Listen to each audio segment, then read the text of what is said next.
I tried a lot. So the minute disclosure is going to happen, the minute my mom is now coming to say that it's HIV, I had already known. Yeah. So At what age did she tell you? At 13. At 13. At 13. Now she used to tell Did she me. explain how you got the HIV? Yeah. So your mom was also HIV positive.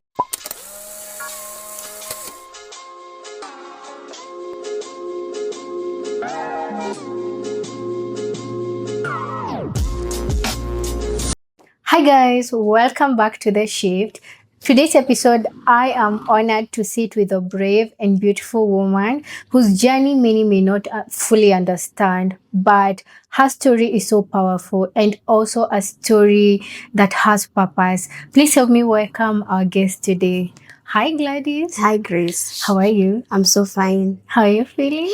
I'm feeling very excited. It's so nice to be here. Can't wait to have this conversation. Oh, we're honored to have you. Thank you. Maybe we can start by who you are. You can give us a little bit of a backstory. Okay. And maybe you can tell us why we are here today. Okay. Yeah. So, dear viewers, my name is Gladys Washira. I am a transformational speaker. I exist to transform a story of conquering HIV into a path for others to reclaim their identity, discover their purpose, and find their voice. Aside from that, I work hand in hand with women, championing for the sexual reproductive health rights and menstrual dignity among women.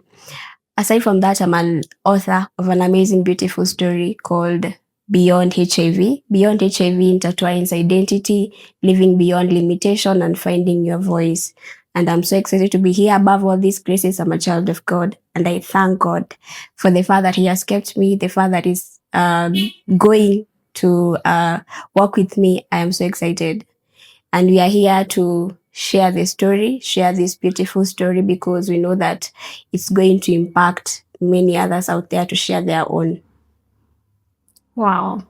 That has to be the most defined introduction I've ever had so far. That's amazing. Yeah. You're doing so many things at a go. I didn't even know you have a book about it, but you just sent me a brief of the story. I'm impressed. I wish I had read the book prior. So sorry for that.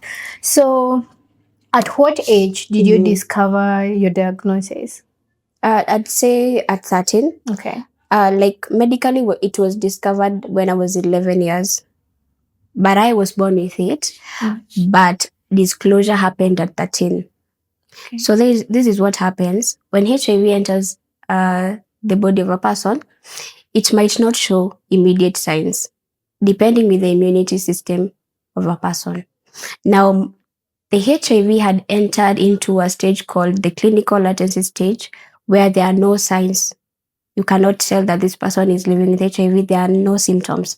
So I was at that stage until I started falling ill at the age of 8.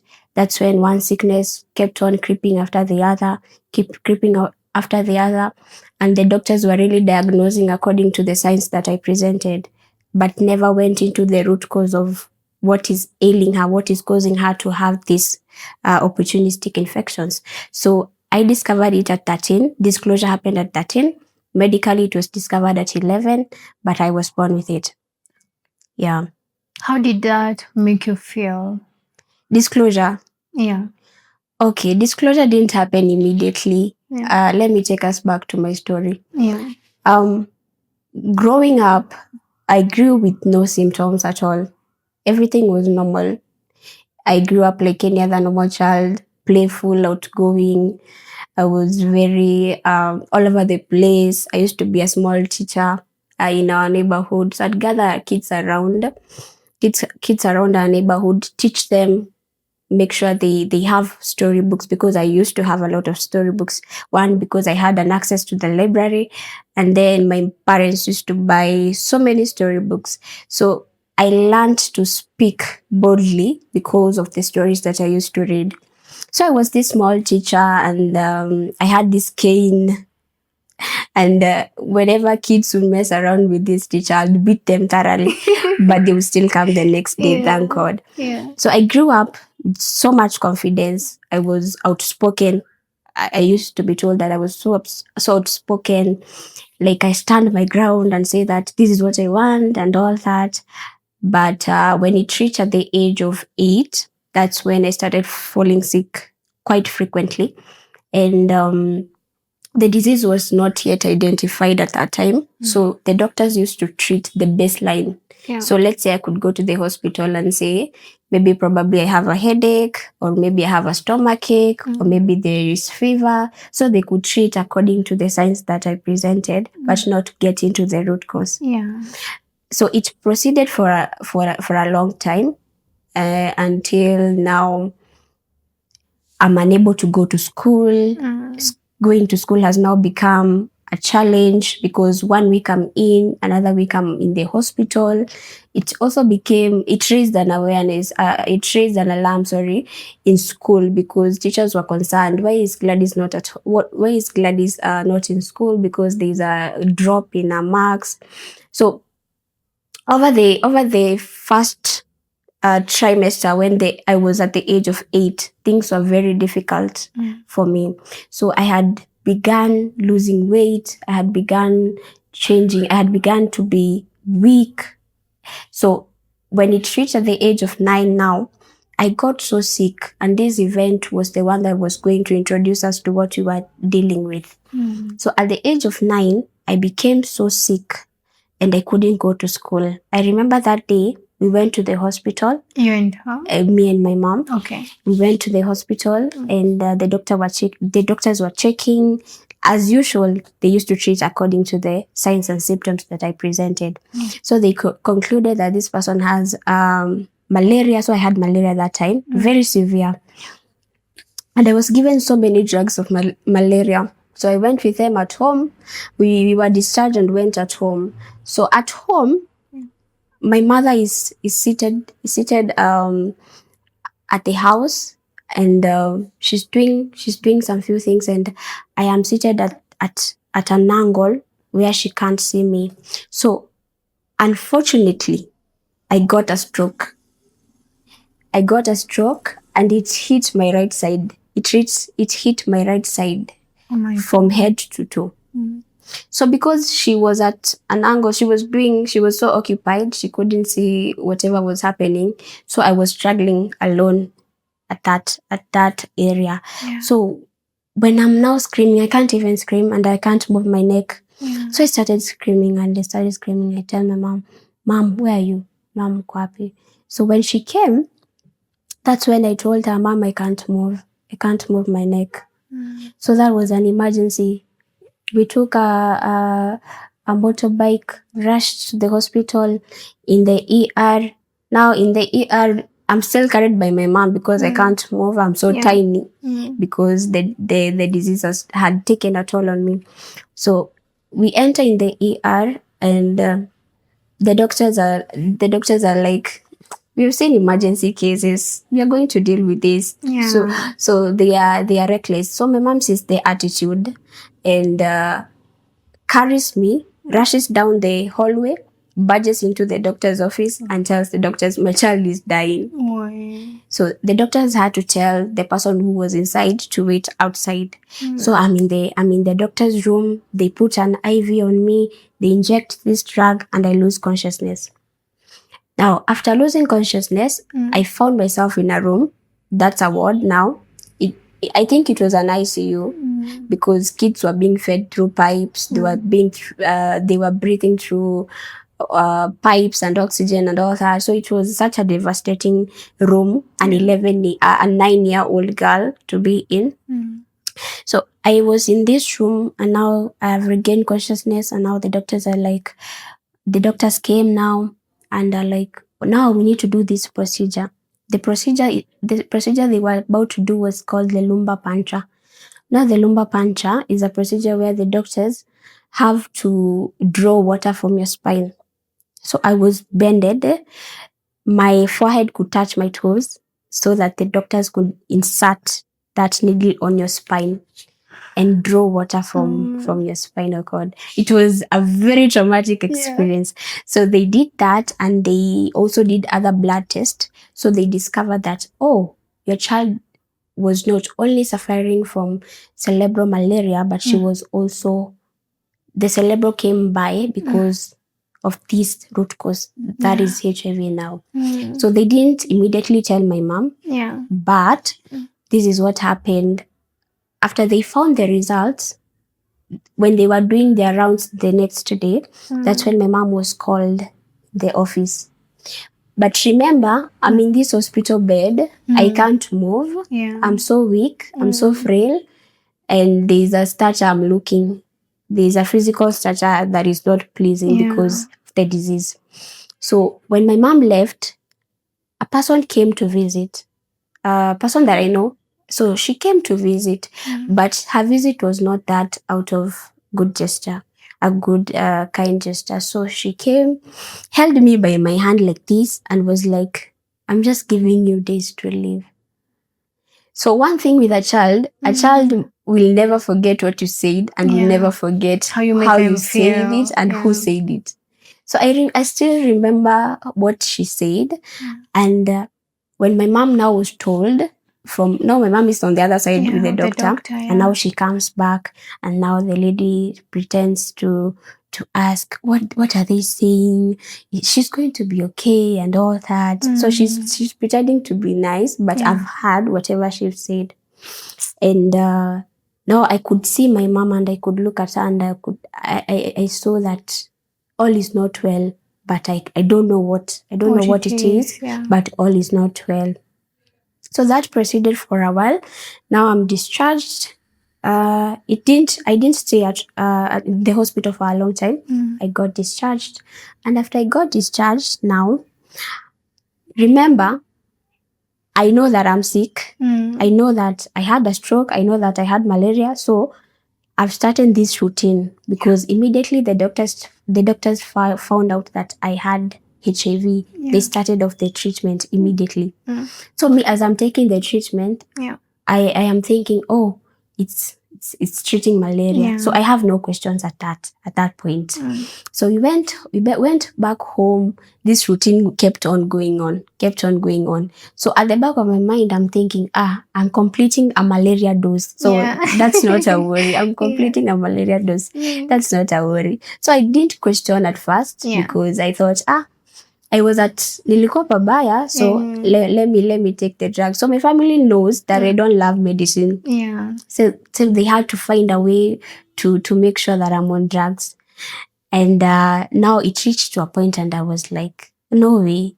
I'm super, super, super tired of these drugs because I don't like oral medication. For me, if you can inject me, we are good. We are best friends. But oral medication, I tend to overthink a lot. But over the time, I've conquered it. So I began to question, why am I taking these drugs daily? And there's a certain routine now you have started that was not there. Now you are being followed up to drink a lot of water. You are being followed up on time, strictly on time, the time you're supposed to take this drug.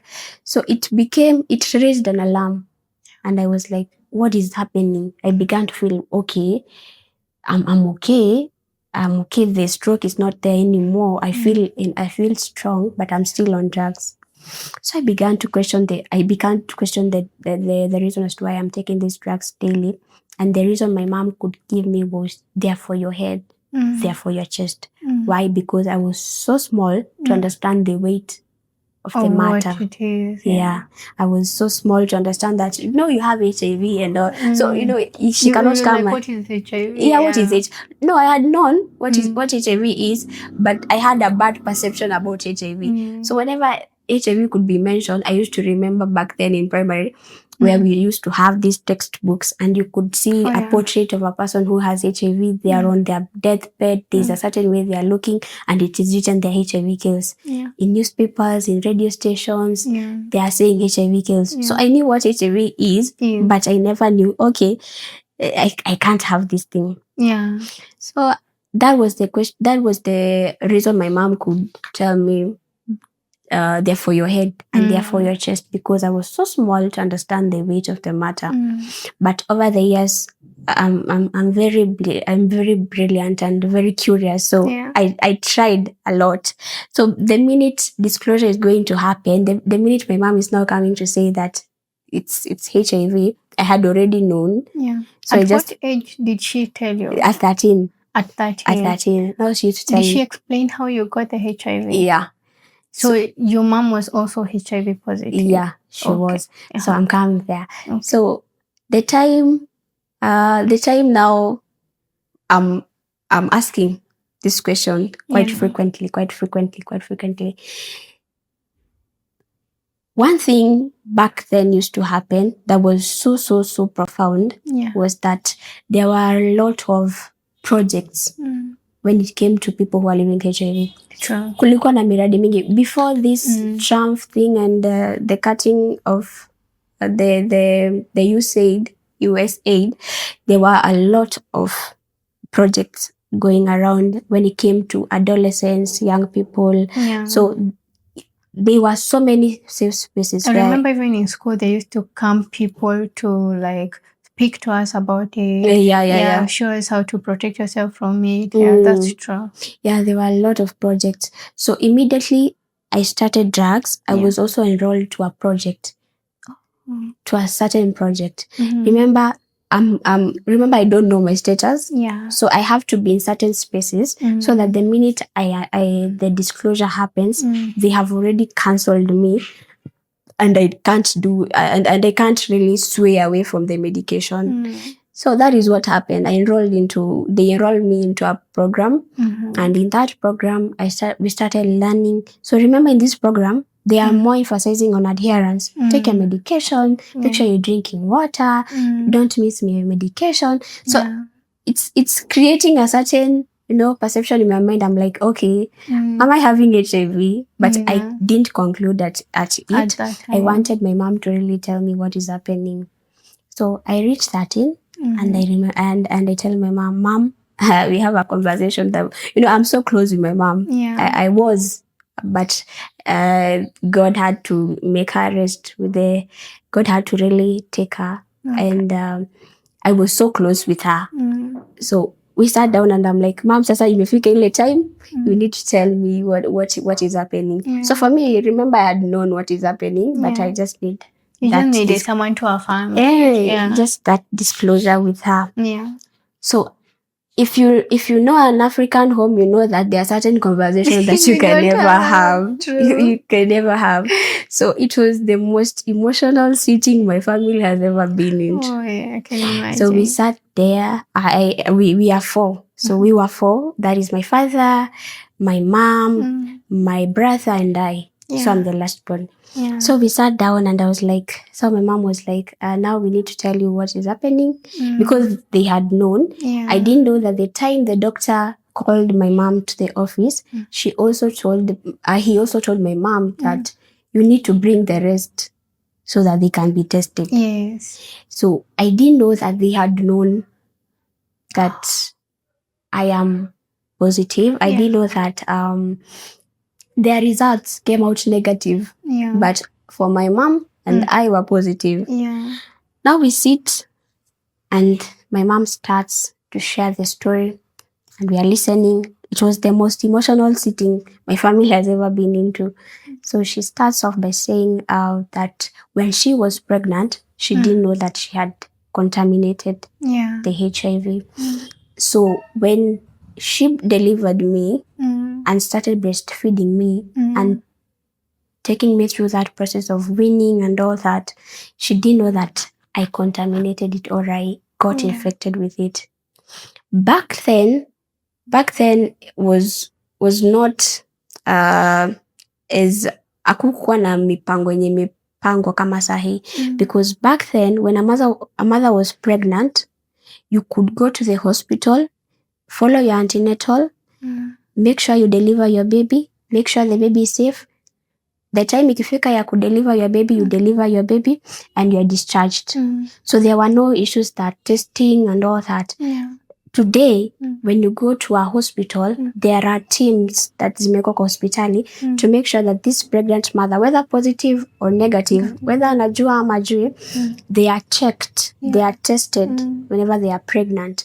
They are followed up on their antenatal. And when you deliver your baby, you plus your baby, you are checked if you have HIV, so that you don't go you don't go home, you breastfeed your baby, and in that process they contaminate HIV. So that is the measure they have put to curb the mother to child transmission as at now. But back then there were no systems pertaining to mother and child. So that is what happened. And when she told me that, I looked at her and I was like, that even made me love you more. I told her in Swahili, hiyo hata imetuma nikupende zaidi. Because nothing will ever change the fact that you're still my mom. You're still the mom. Nothing will ever, I told all of them, nothing will ever change the fact that you're still my dad. Nothing will ever change the fact that you're still my mom. That has even made me love you more. So I wasn't having any guilt concerning ati if mom hata wewe ungekuwa more careful and all that. I didn't, honestly. Blame game, Honestly, I didn't.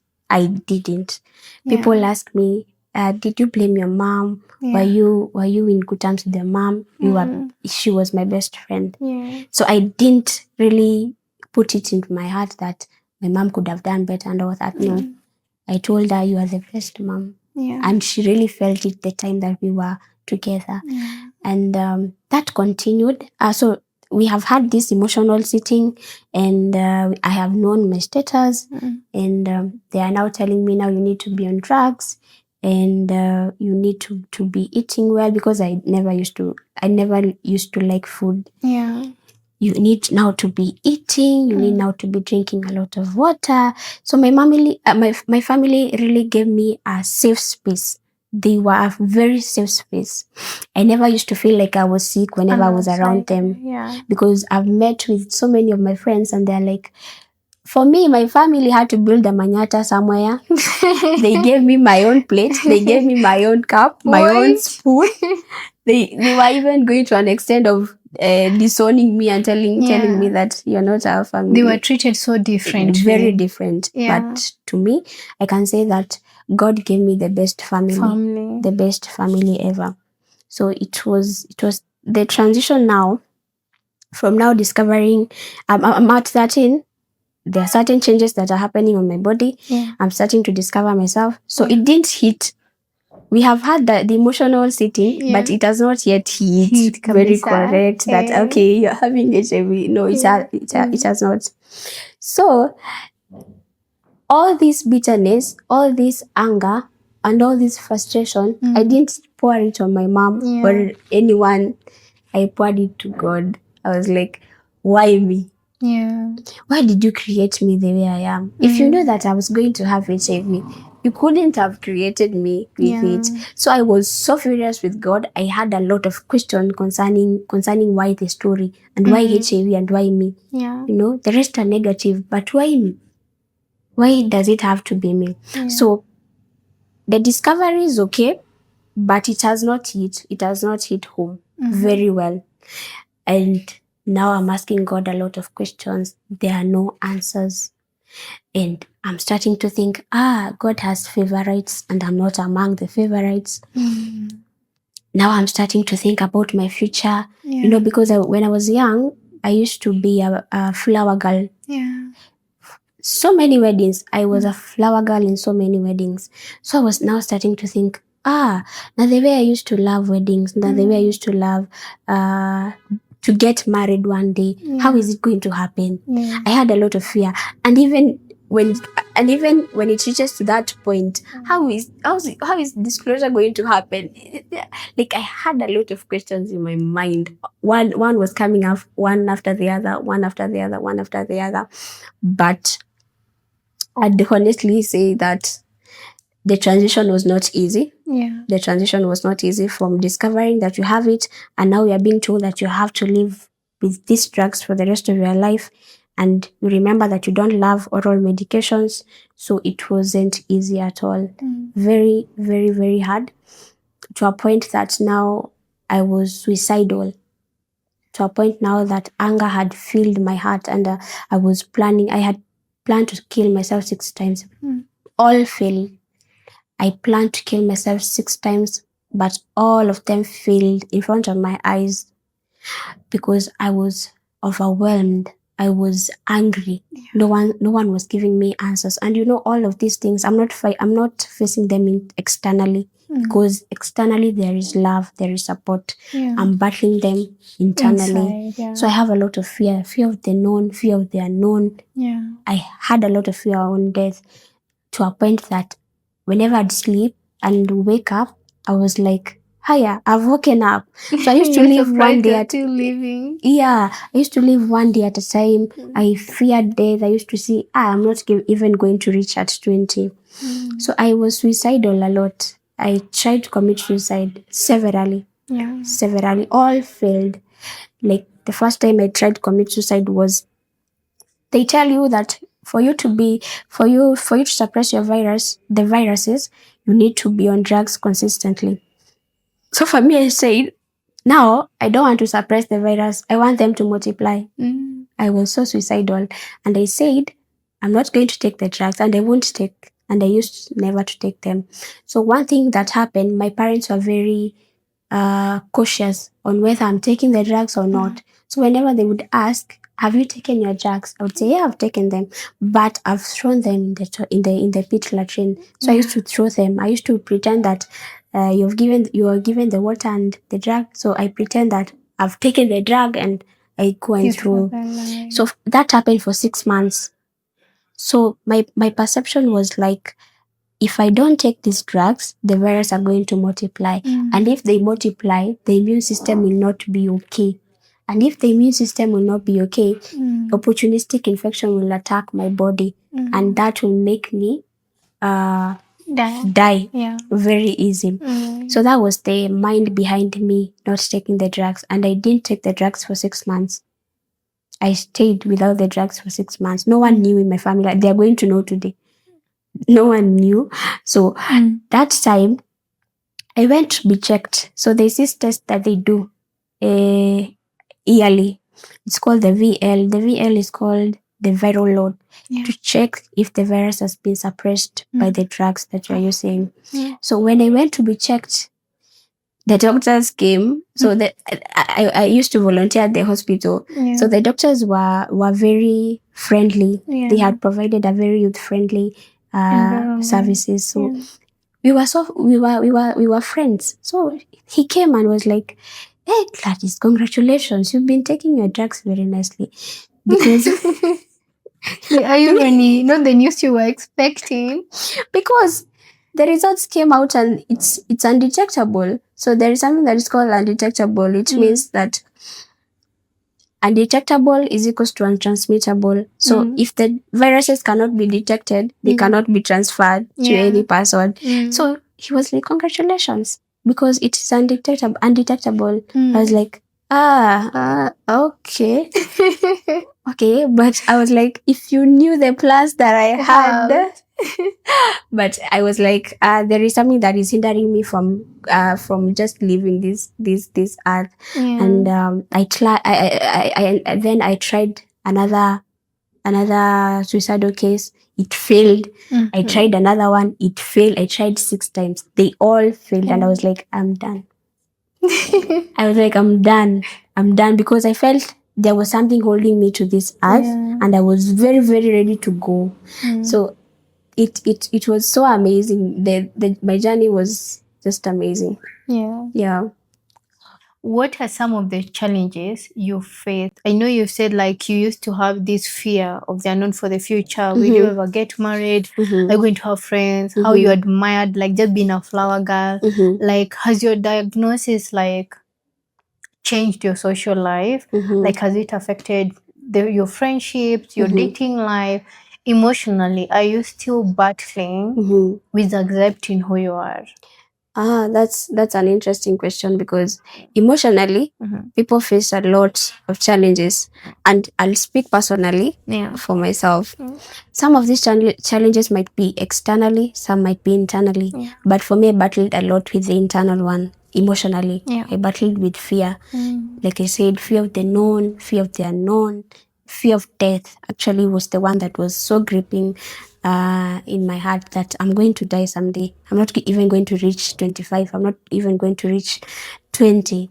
So I had a lot of fear when it came to living life And I was just living from a young girl who had so many dreams planned out for her family, that I'm going to do this. You see the way a child is like, mom nitakubaya gari, dad nitakufanyia hivi. From transitioning from that girl to this girl that has lost motivation in life, is living one day at a time. There is nothing to be happy about. Now my confidence has gone down. I'm struggling with self-esteem. It was a lot, but I struggled with fear a lot. A lot of questions or thinking about my worth. Am I capable of being loved back? Am I capable of being accepted? Will I be accepted? I struggled a lot with self-esteem. Remember, I was very outspoken back then. I was this teacher. I was very outgoing. I was the one who, on Sabbath school, I'm on the front line, and I am there singing and memorizing scriptures. And now in class, whenever the teacher is asking who is gonna read for us this passage, I'm lifting my hand to now this girl who is now isolated. I isolated myself from people, from myself. Like I was just in like I was living my life one day at a time. Not living it recklessly, but living it one day at a time. There was no motivation. You're living in the moment. There's no motivation that tomorrow is promised. So I had a lot of fear dealing with that. But today, that changed. When Christ stepped into the picture and made me realize this about the story, that the story is not to cause me pain, because he is the God who has the plans, not for evil, but to make you prosperous. When God stepped in, that took a toll, another angle in my life. And now I began to feel the healing power of God, because emotional healing, or emotional, when it comes to the emotional aspect of healing, it is not just do therapy, affirmations. It's deeper than that. When you experience the love of God, it heals you internally. The Bible says in Romans 5:5 that the Holy Spirit has been poured upon us. Like the Lord has poured out his love upon us through the Holy Ghost. So when we get to experience the love of the Father, we get to experience the kindness of God, who he is and what he has for you. You are healed emotionally, and you know, this is not a story of shame. This is not a story to bring me to any death, because he doesn't like, he's in his mind, no one should perish. So emotionally, I had to accept to be loved, because I struggled with that. Receiving love and reciprocating love, I struggled with that. So I had to accept the love of God in my heart. I had to really intentionally accept the love of God into my heart. And that is where my life took another trajectory. And it's amazing. But socially, I'd say I struggle a lot with the thought of, what if they know? Especially when it came to dating. What if they are going to find out someday? Because I had an experience in dating, but the disclosure never happened. But there was one that happened. Okay. Tell us about it, please. There was one that happened. And but I still had that fear. What if they're going to find out? So I was in Form 4. I was just completing high school, and there was this guy who was eyeing on me. So he had waited for me to finish high school and now share whatever he had in mind. So this guy went to my parents and told my parents that, I want to date your daughter. He had the guts, and so he went ahead and told my parents, by the way, because my parents knew him, by the way, I want to date your daughter. So he was given a go ahead, because for some reason my parents loved him. For some reason my parents loved him. So after now I completed Form 4, we dated. We didn't date immediately, because there was that period that we girls usually say, give me time to think about it. Give me time to think about it. So I had that time to think about it really. And I decided, you're going to date. So we dated. And it reached to a point now. I was almost getting married to this guy. Yeah. But it reached to a point now, the introduction is about to happen. Not the getting married part, but now us knowing their home. Yes, yeah. Now we went to their home and I was saying, things are moving so swiftly. I need to tell this guy. And I was so ready. I was super, super ready, sold out to this person. And I was like, I need to disclose to this person because I need to know, to sivuke the next bridge, na ajue that I am this way, and to may spend a lot and to may waste time. So I needed to tell him so fast, so swiftly, so that we know if we were still going to the journey together, or we stop it at that. So one day I told my mom, by the way, today I'm going to disclose to so and so. And my mom was like, so what have you planned? So my mom was so gracious that anytime I'd want to go on a date with him, I would be, Mom, so unipatie chance, I'm going on a date with this person and I promise I'll be here by 7. Yeah. So she was so gracious. Yeah. And we went and I told my mom, we are going for a hike. I don't know how this person is going to react about this. Yeah. So we are going to this place. When disclosure is happening, you make sure that you have told your people where you're going, because not everyone reacts in a good way. Yeah, true. So I had told my mom that we are planning on a date and I'm going to this place and we are going to be at this place at this time. So I told her everything. And now we went for the hike. We had a good time and now we were like, now the moment of truth. And we sat down. I told him, you sit down first. I told him, you're gonna need it. I told him, you don't need to stand. You just sit down first. You relax. Take water. I was very funny. I was very awkward, and he was like, "What is happening?" I was like, "You relax. Have you taken your water? Take water. Make sure you're okay. You're hydrated. You're hydrated. Make sure you're okay.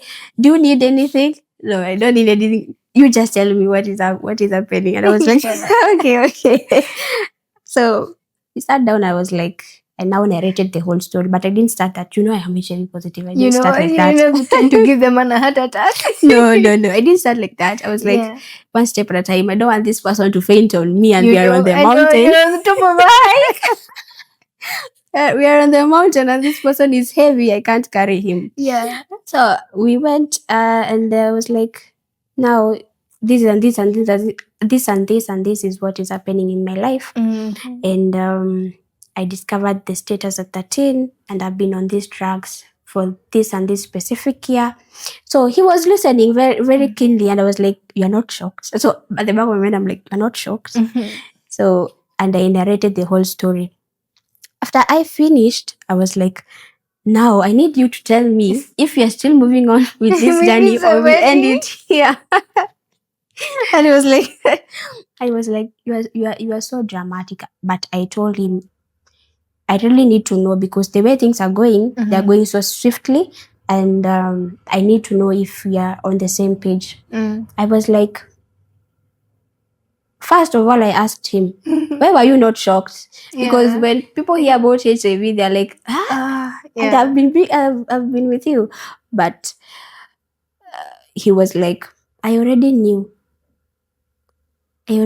about your status, and that is why I decided I'm going to date you, and that is why I even borrowed permission from your parents. I was like, wait a minute, any jokes? Any joke? No.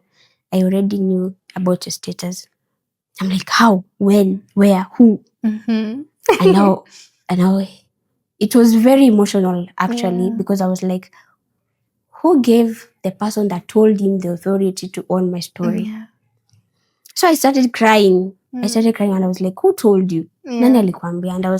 And he was like, so and so, apparently the person that he was living with, they had known that I am HIV positive. So I don't know who told them, I don't know how they found out, but the news had circulated the whole neighborhood. Yeah. Without us knowing that no one that there are people who know. So it had circulated all over. Now this man comes and tells me, I love you, I love you, I am dating you, but I knew that you were HIV positive. It was so frustrating. It was so I was like, who told you? It was bad. Was it more frustrating because he knew, or was it because you couldn't believe you were capable of love at that point? I think both. Yeah. Because the fact that he knew, I'm the one who's supposed to share this story. I'm the one who's had the authority To share to it. share it with a person. So I was asking myself, who gave that person the authority to own my story and share it with the people? Yeah. The second thing is that, will this person love me the way he did even before I disclosed it to him? Namijua. So I was thinking, am I capable of your love again, even after this? But the most devastating part is that the people in our neighborhood had already known.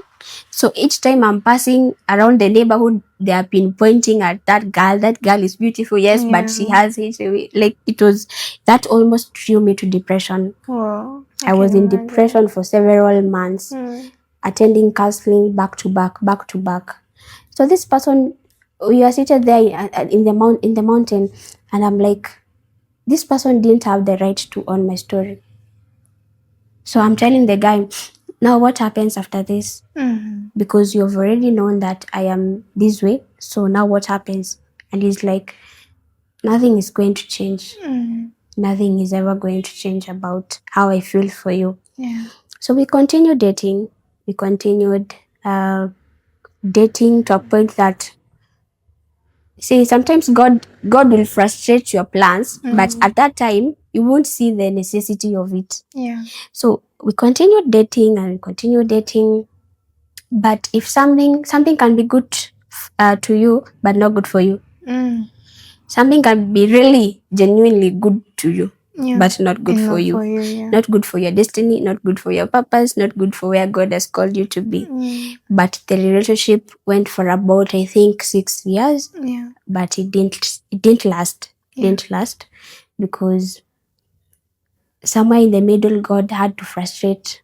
If God has to frustrate your plans for Him to get you to your purpose, He will do that. So He had to frustrate that relationship, because if God never frustrated that relationship, I never would have known Christ. Yeah. I never would have been working in the identity that I'm working in, because I could have borrowed another identity so that this guy could love me. Yeah. So socially, I would say when it came to dating, it was devastating. It was quite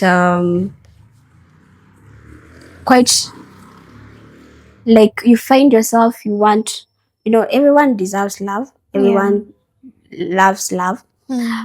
But there are certain questions that you ask yourself. Will this person accept you? Will this person love you unconditionally? Yeah. So when it came to the dating part, it was so devastating. But when it came to the social aspect of my life, it was unique. It was tremendous, because I used to be in certain groups. I used to be a peer counselor. I was talking all over. I was educating the community. I was building safe spaces for people. So when it came to the social aspect, when it came to now amplifying my voice to the community, being in these youth spaces, it was very, very amazing. But when it came now to my space where I'm like, there is a person who is dying on you, but you now have to start thinking about, how am I going to disclose it? How is it going to happen? So I'd say that is what happened. Yeah. Wow. I can only imagine how difficult. It's a very uncommon journey that many people may not understand. And for you just to walk around an estate and you have to look over your shoulder all the time. Are they pinpointing me? Are they talking about me? I'm sure at some point you questioned you questioned what God has for you. True. And like you were saying, like you had so many questions, God, why me? Yeah. Like, where was God for you at this time? Is there a point or a season in your life that you can truly pinpoint and say, God really showed up and showed out? And have you gotten to a point where you've learned to trust God no matter how difficult the season has been? Interesting, because when it comes to where God was always there. Yeah. God is always there. It's just that when we are faced with pain, it tends to blind us from the love of Christ. It tends to blind us and start questioning, where were you? Why me? Why have you left me? Why did this happen? We even question where, God, if you truly loved me, you could not Why have this allowed happening this. to me? Yeah, I could not have allowed this. So I'd say God was always there. But according to the background that I came from, so many things were so confusing. Because I always say that I'm an interesting book in so amazing ways. Yeah. So I didn't come from a Christian background. I knew God as my father. Yeah. I knew God as a father, but I never knew him as my father. Okay. So I came from a very interesting background of that was so rooted in Jewish customs, in Jewish religion. So I was this guy, as much as I'm outgoing and all over the place and in Sabbath school, I was an interesting book even at that moment. So my family came from a religious setup that was so Jewish, so rooted in Jewish custom. And for them that don't know all about the Jewish custom, is that the Jews believe in one God, that is God the Father. Hashem, it's called Hashem. They don't believe in the Trinity or the triune being, that is called the Son, God, the Holy Spirit. And their main focus is the Torah, the first 5 books of the Bible, that is Genesis, Exodus, Leviticus, Numbers, and Deuteronomy. They are not focused in the New Testament, because for them, their Messiah never came. Their Messiah is coming. So they don't believe in Jesus, they don't mention Jesus, and they believe in the Torah. They don't believe in the new age, the age that we are living in, the grace age. Now, for them, they practice certain customs. There is the Pesach, that is the Passover. There are certain festivities, the Rosh Hashanah. The Rosh Hashanah is the beginning of the new year. So their year, you see, for us, we transition to the new year in December 31st. Now, for their new year, interestingly, their new year was March, April. They just crossed over their new year. And according to their new year, their new year is 5786. That is the current year they're living in. So they celebrate the Rosh Hashanah in the month of March or April, called the Nisan. So for us, we have January, Feb, March, April. Then they have so many names of the months, because they don't use our calendar, they use the Hebrew calendar. So for them, the Rosh Hashanah is celebrated in the month of Nisan. There is the Av, there are so many months. And they have other festivals like Feast of Booths, Sukkot, what is it called? Another one that is what is it called? I've forgotten the name, but I'm going to remember it. So they have so many festivals, so many